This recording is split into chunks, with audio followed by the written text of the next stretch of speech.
Prieš kiek laiko padariau neilgą TikToką, kuriame pasakoju apie neseniai laisvėje užfiksuotą vieną iš Šiaulių juodųjų kanibalių. Ten trumpai papasakojau apie jos ir jos bendrininkės prieš 12 metų padarytą žiaurų nusikaltimą. Ir kad dirbdama kasininkė jį susirado vieną pirkėją ir jam parašė asmeniškai, liepė pagarbiau bendrauti.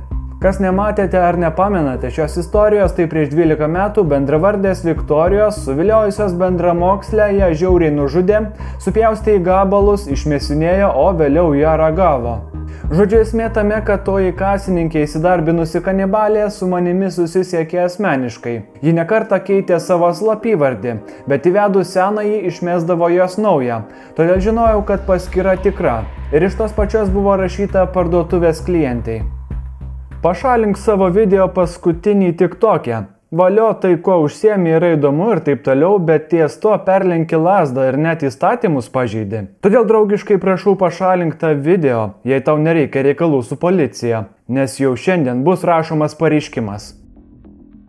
Žodžiu, toliau Viktorija mane kaltina, kad aš kaltas dėl ją apkalbančių žmonių, kad aš pats skelbiu netiesą, ją iškraipau, kad šmeižiu ją ir kad ji to nenusipelno, kad peržengiu ribą ir kad ji 12 metų jau nieko nenuskriaudė, kad ši nėra jokia kanibalė ir žmogienos nevalgė, kad nors ir laisvėje dirba, ji nėra paleista į laisvę ir aš tai išsigalvoju. Paskui pradėjo kalbėti apie kažkokį nekaltą kenčiantį vaiką ir mane kaltinti dėl visokiausių jai nutinkančių negandų. Jis sakė, kad jos niekas nesupranta ir dėl visko kaltas mano TikTokas. Tai kažkaip pagalvojau, kad negi iš tikrųjų aš trumpai perpasakojęs internete pamatytą istoriją kažkur suklydau. Viešai apkaltinau nekaltą žmogų ir jam padariau nepelnytų bėdų. Na tai gal man reikia atsiprašyti ir patikslinti informaciją. Pradėkime nuo to, kad terminą Šiaulių kanibalės ar juodosios kanibalės sugalvojau tikrai ne aš. Pirmą kartą taip jas pavadino laikraščiuose ir naujienų portaluose straipsnius rašantys žurnalistai. Tuoj pat sužinosite kodėl. Aš geriau pacituosiu portalą elrytas.lt, kad niekam nereikėtų galvoti, kad visą taip pat sugalvojau. 2011 Liepos 14 apgaulė į Vaitiekaitytės močiutės butą įviliotai 17-metei Vaitiekaitytė ant galvos užmetė maišą, o po to kirviu ir plaktuku 7-8 kartus smogė į galvą.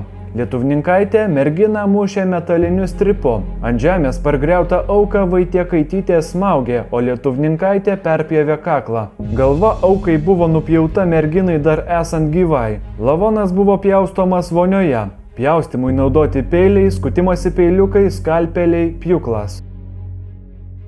Į šiukšlių maišus sudėtas kūno dalis žudikė sukrovė į prieškambarį, o po to išvežė lauk dviračiais ir išmėtė netoliese esančioje dykynėje. Aukos palaikais atsikračiusios žudikės grįžo į butą ir išplovė kraujo dėmes. Pamačiusi į aukos telefoną atsiųstą artimųjų žinutę, Vaitiekaitytė nužudytosios vardu parašė, kad ji yra išėjusi į kitą vietą. Dalis nužudytosios kūno dalių taip ir nebuvo rasta. O 1,22 kg sveriančios 4 kūno dalis žudikės padėjo į šaldytuvą. Įdomu tik, kam dėti jas į šaldytuvą reikėjo, jei jau nevalgiai ar nesiruošė jų valgyti. Portale tv3.lt skelbiama, kad į klausimą, ar sebrės vis dėlto ragavo žmogienos, nei viena iš jų neatsakė. O štai ištrauka iš šios nusikaltėlės parodymų.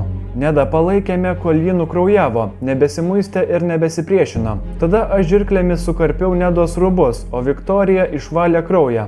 Nedos kūną abi nunešėme į vonią, kur pas Viktoriją bute rastais skalpelio geležte, peiliu ir pjūkleliu supjaustėme Nedos kūną, tai yra nupjovėme rankas, kojas, galvą, o kūną padalinome į 2 dalis. Jos bendrininkė kalbėjo labai panašiai.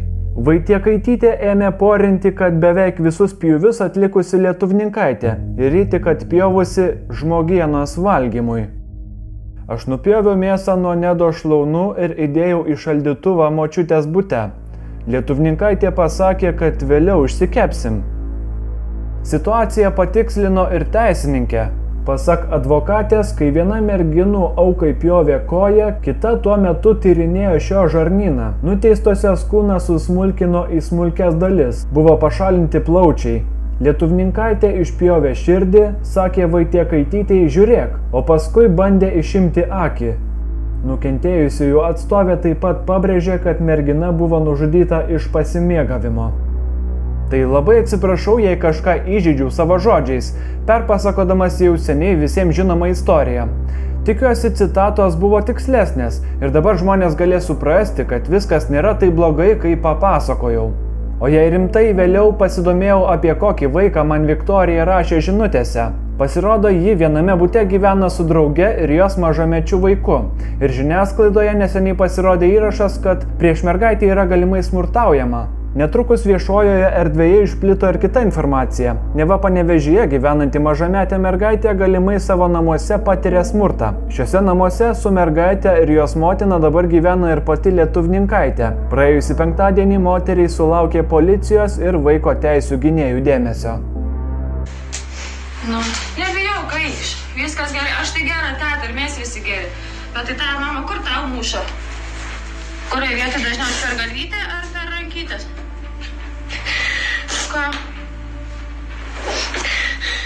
Į galą?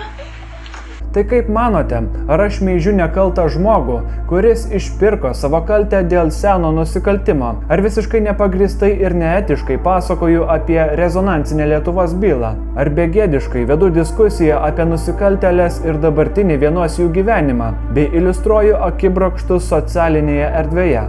Ar žmonės turi teisę žinoti, kad jų maistą skanuoja moteris, kuri prieš 12 metų per pusę pjovė žmogų? Ar toks nusikaltėlis gali gyventi tame pačiame bute su mažamečiu vaiku? Lauksiu jūsų įžvalgų komentaruose. Ačiū, kad žiūrėjote ir iki kito karto.